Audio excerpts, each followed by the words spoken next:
សម្ដេចតេជោហ៊ុនសែនប្រកាសគាំទ្រយ៉ាងពេញទំហឹងលើគោលជំហររាជរដ្ឋាភិបាលលើដំណោះស្រាយស្ដីពីតំបន់សមុទ្រត្រួតស៊ីគ្នារវាងកម្ពុជាថៃក្រោយពេលភាគីថៃលុបចោល MOU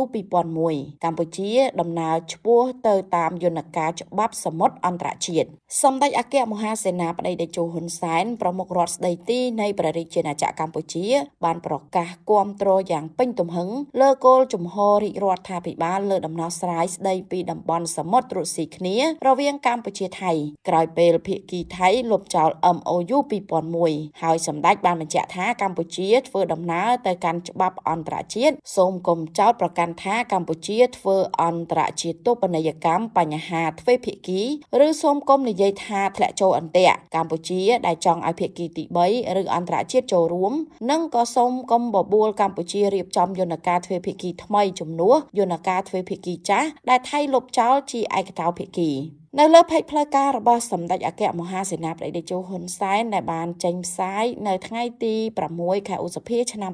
2026នេះមានខ្លឹមសារទាំងស្រុងថាខ្ញុំសូមគាំទ្រយ៉ាងពេញទំហឹងលើគោលជំហររាជរដ្ឋាភិបាលលើដំណោះស្រាយស្ដីពីតំបន់សមុទ្រត្រួតស៊ីគ្នារវាងកម្ពុជាថៃក្រោយពេលភាគីថៃលុបចោល MOU 2001ជាឯកតោភាគីមិនត្រូវបង្កើតយន្តការទ្វេភាគីជំនួសយន្តការ MOU 2001នោះឡើយគឺដំណើរឆ្ពោះទៅតាមយន្តការច្បាប់សមុទ្រឆ្នាំ1982តែម្ដងទើបអាចដោះស្រាយដោយមានភាគីទី3ចូលរួមរកយុត្តិធម៌ដោយដែលនាយករដ្ឋមន្ត្រីហ៊ុនម៉ាណែតបានលើកឡើងកាលពីម្សិលមិញសម្រាប់ខ្ញុំដែលបានធ្វើកិច្ចការនេះតាំងពីអតីតនាយករដ្ឋមន្ត្រីឆាតឆៃឈុនហាវ៉ាន់ឆ្នាំ1989ដល់ឆ្នាំ1990និងបន្តចុះហត្ថលេខាលើ MOU 2001ខ្ញុំពិតជាសោកស្ដាយនៅការលុបចោលជាឯកតោភាគីពីសំណាក់ភាគីថៃក្រោមហេតុផលគ្មានវឌ្ឍនភាពខ្ញុំគួរតែបំភ្លឺថាគ្មានវឌ្ឍនភាពដោយសារអ្វីភាគីថៃខ្លួនឯងដឹងច្បាស់ជាងនរណាទាំងអស់តើថៃដូរនាយករដ្ឋមន្ត្រីប៉ុន្មានហើយក្រោយរដ្ឋប្រហារទម្លាក់អតីតនាយករដ្ឋមន្ត្រីថាក់ស៊ីនស៊ីណាវ៉ាត្រាឆ្នាំ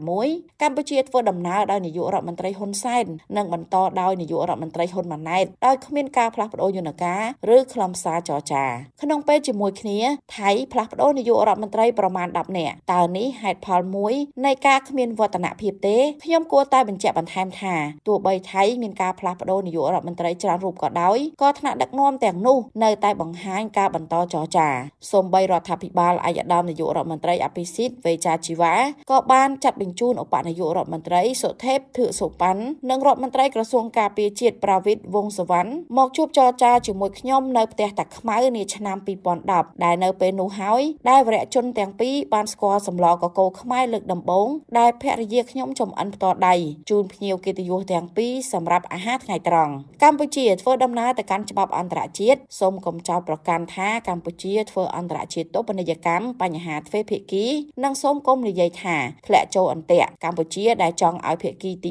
3ឬអន្តរជាតិចូលរួមនិងក៏សូមកុំបបួលកម្ពុជារៀបចំយន្តការទ្វេភាគីថ្មីជំនួសយន្តការទ្វេភាគីចាស់ដែលថៃលុបចោលជាឯកតោភាគីសង្ឃឹមថាកម្ពុជានិងថៃនឹងដឹកដៃគ្នាទៅកាន់យន្តការអន្តរជាតិដែលមានសមត្ថកិច្ចលើបញ្ហាសមុទ្រ